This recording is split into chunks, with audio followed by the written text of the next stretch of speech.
Olá, tudo bem? Seja bem-vindo ao canal Meu Momento com Deus. Nessa ocasião nós teremos mais um estudo guiado, mais uma lição da Escola Sabatina. Estamos nos aproximando de mais um encerramento de uma semana. E louvado seja Deus, porque até aqui o Senhor tem fortalecido a nossa fé e tem nos convidado e nos movido para termos o nosso momento com Deus.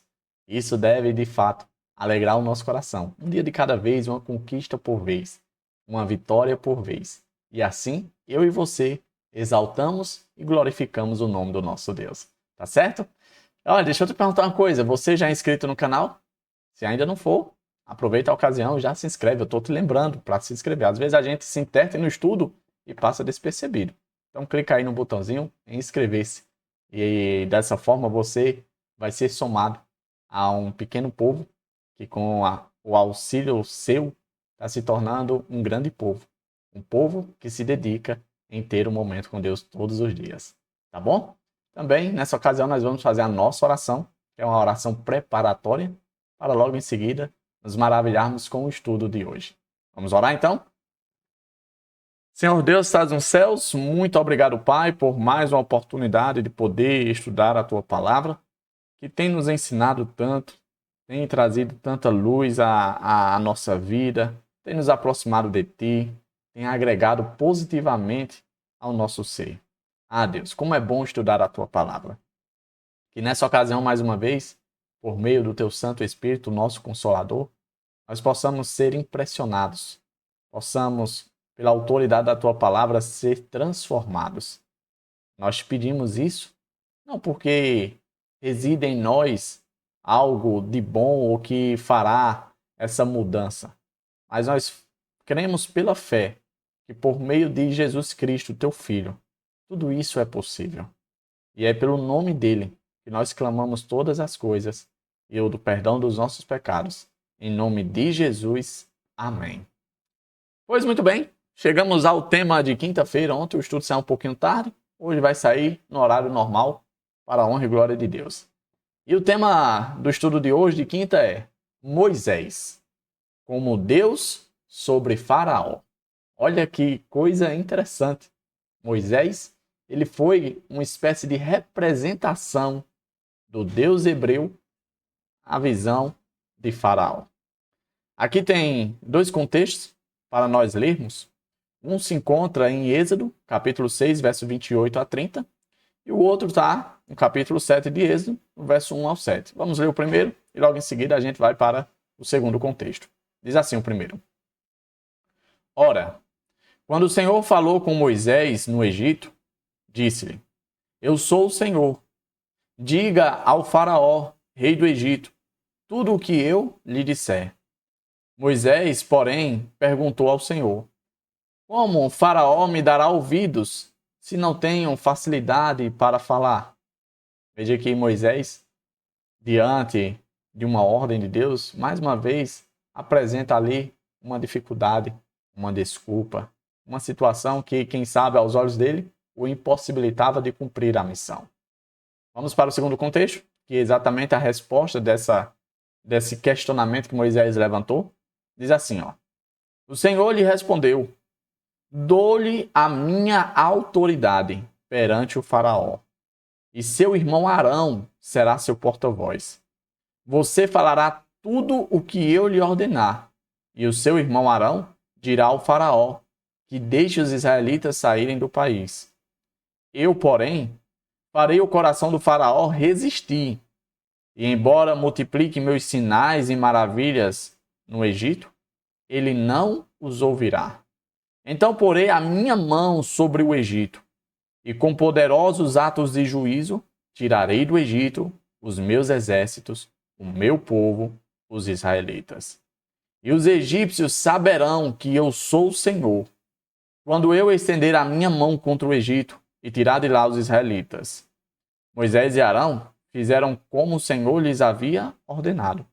Moisés tinha 80 anos de idade e Arão 83, quando falaram com o Faraó. Com base nesses contextos que nós lemos, eu separei aqui alguns pontos importantes para o nosso aprendizado.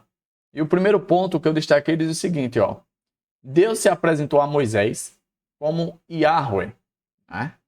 O que significa que ele é um Deus pessoal e próximo de seu povo, o Deus que entrou em aliança com o povo.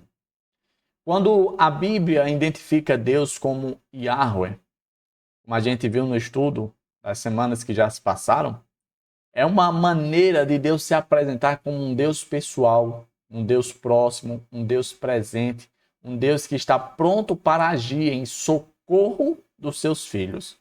Um Deus imanente. E veja que, embora Deus estivesse se revelando dessa forma para Moisés, Moisés ainda assim nutria dentro de si a ausência de confiança, a ausência de, podemos dizer assim, de segurança, né? Ele ainda estava receoso, ele ainda estava como uma pessoa amedrontada, uma pessoa sem autoconfiança, uma pessoa que, após viver algumas decepções, não conseguia enxergar em si mesmo o acontecer, o realizar.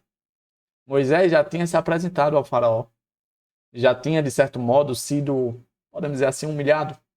Será que essa palavra se encaixa? Me diz aí você. Ele tinha recebido um não após o pedido que ele tinha feito para libertar o povo. Tinha sido chamado de preguiçoso, né? De uma pessoa que estava difundindo aos ouvidos dos israelitas mentiras, né? Coisas infundadas. Ou seja, a confiança de Moisés estava abalada. Não é à toa que, pelo contexto que a gente viu e leu, Moisés mais uma vez apresentou a mesma desculpa que ele apresentou diante da sarça. Eu não sei falar. Como é que o faraó vai me ouvir se eu não sei falar? Olha esse outro ponto que eu destaquei. Quando Deus ordenou que Moisés voltasse ao faraó, o líder hebreu revelou desconfiança de si mesmo. É exatamente esse ponto que eu acabei de falar. Ele apresentou a mesma desculpa que tinha apresentado diante da sarça ardente. Interessante que se a gente for olhar o texto hebraico, quando ele fala sobre não saber falar, a gente vai encontrar o mesmo texto lá no capítulo 4, versículo 10, onde foi traduzido quando ele disse que ele tinha a boca pesada, ou seja, que não tinha facilidade para falar, que não era bom em oratória. Veja que, frente a essa situação, o Senhor mais uma vez apresenta a solução. E é exatamente nesse próximo ponto que eu destaquei que está presente a solução de Deus e que faz conexão direta com o tema do estudo de hoje. O ponto foi: em sua misericórdia, Deus providenciou Arão para ajudar Moisés. A pessoa de Arão foi a solução para o problema apresentado por Moisés, para a dificuldade do cumprimento da missão que Moisés tinha trazido à tona. Moisés, o que é que está atrapalhando? Ah, você não sabe falar isso? Você não sabe se expressar isso? Ok, eu vou trazer a solução e a solução vai ser o seu irmão. Sabe o que isso me chama a atenção? O senso de trabalhar em comunidade. Sabe aquele ditado que diz que uma andorinha não faz verão? Pois é. Eu posso ser bom em algum aspecto. Você que está do outro lado aí pode ser bom em outro aspecto. Quando eu digo bom, podemos dizer assim, ter desenvoltura, ter qualidades, né? E isso deve fazer com que eu e você nos unamos para cumprir a missão de Deus. Alguns podem não ter a facilidade de falar de frente a uma câmera, mas pode ter uma oração maravilhosa, pode ter um entendimento aprofundado das Escrituras, pode ter uma percepção espiritual mais requintada. Ou seja, Deus ele compartilhou dons e talentos para seus filhos de forma distinta, para proporcionar exatamente a comunhão entre seus filhos. Veja que a união de Moisés e Arão no cumprimento da missão exemplifica exatamente isso. Que eu e você não iremos conseguir cumprir a missão de Deus de maneira isolada. Por isso que eu sempre peço a você no final do vídeo, deixa o gostei, compartilhe o vídeo. Por quê? Porque eu entendo que sozinho o meu alcance é limitado. Mas se for somado ao seu alcance, e quem sabe o alcance da pessoa que você alcançou, é dessa forma que com certeza nós vamos conseguir alcançar o mundo.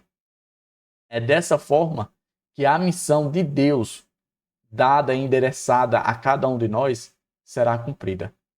Quando eu e você nos unirmos em unidade para fazer aquilo que agrada ao Senhor.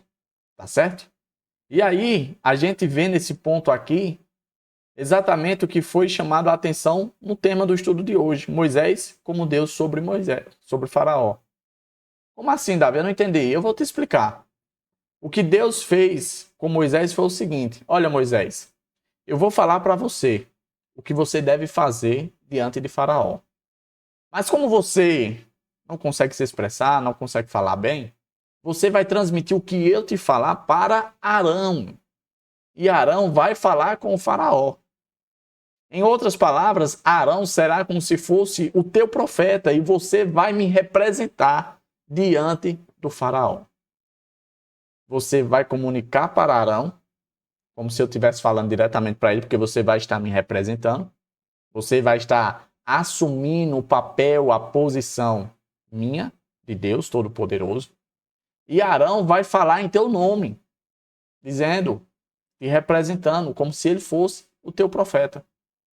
Davi, como era que os profetas viviam antigamente? Como era que eles funcionavam? Quando Deus suscitava um profeta, Deus revelava o que esse profeta deveria transmitir.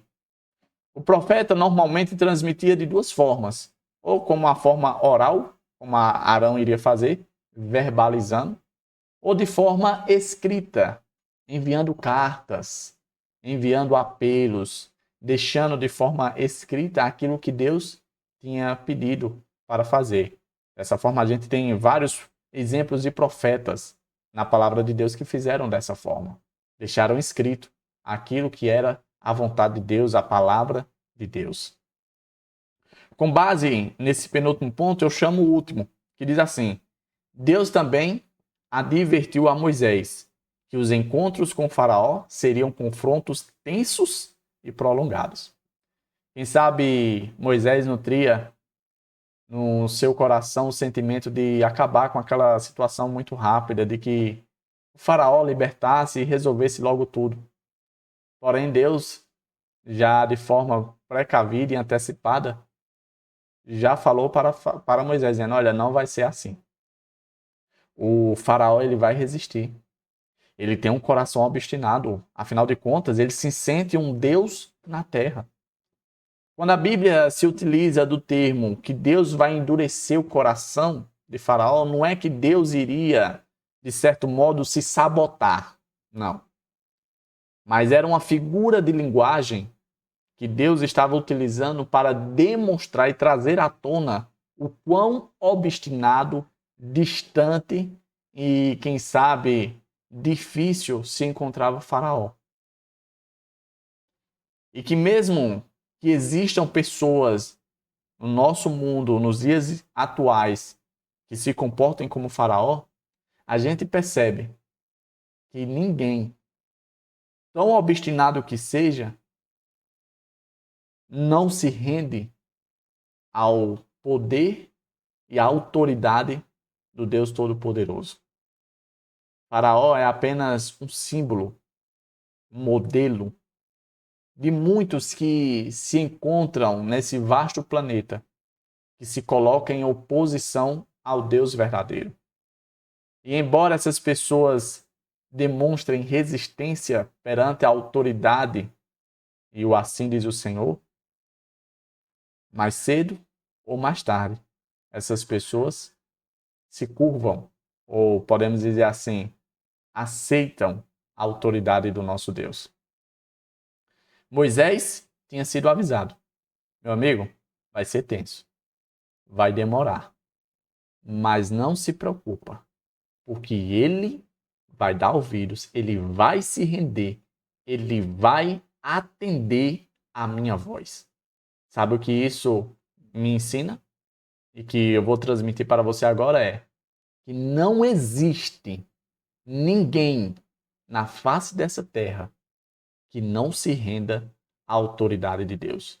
Isso de fato traz à tona que o nosso Deus é todo poderoso e a sua palavra ela permanece na vida de todos e para sempre. Isso tanto traz esperança, como também traz a certeza de que as promessas de Deus irão se cumprir. Ah, Davi, mas aquela pessoa não vai mudar, não vai se render. Meu amigo, não existe impossível para Deus. Faraó aparentava ser um caso impossível. Deus até disse, vai demorar, ele vai resistir. O coração dele é obstinado, mas não se preocupe. Ele vai baixar a cristazinha dele. Ele vai se render. Ele vai acatar a minha palavra.